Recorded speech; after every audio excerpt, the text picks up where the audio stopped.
Hi there, I'm Matt Keene. Thanks for visiting Creating a Future We Want, the Our Learning series, where I chat just a little bit about what we are learning here. As a family, I have a 5-year-old and a 9-year-old, and we were talking about different kinds of writing and novels, genres, if you will. And science fiction came up, and I said, science fiction is going to be incredibly important in our education for us to both read and learn about and understand and write ourselves. And they said, why, Dada? And I said, let me think about it a second. Okay. And then I had an answer. I said, we are in a time of accelerating change. They kind of looked at me like, not helpful.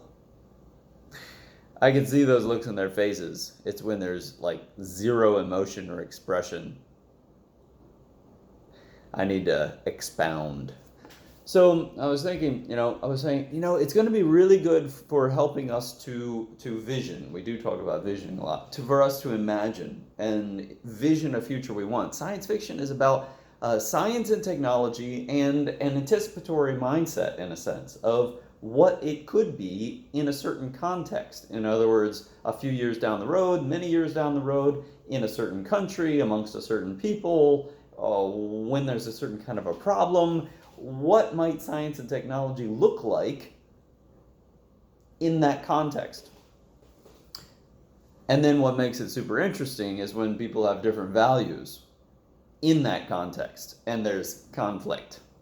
People have different views, different perspectives or boundaries or relationships or dynamics that they're caring about that influences how that science and technology would be rolled out and why it would be rolled out and who would do it and how it would be used and thought about and da da da da. Very exciting.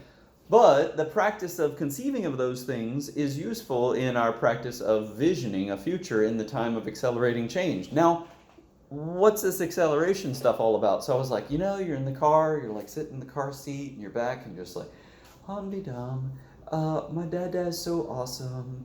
I love hanging out with him.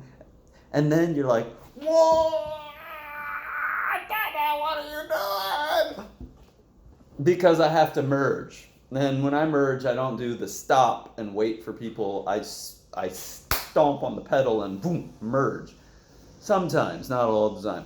But when we're not accelerating and we have a constant velocity, this is, and you're like chilling and saying how amazing Dada is, that's kind of like the entirety of human history when it comes to science and technology.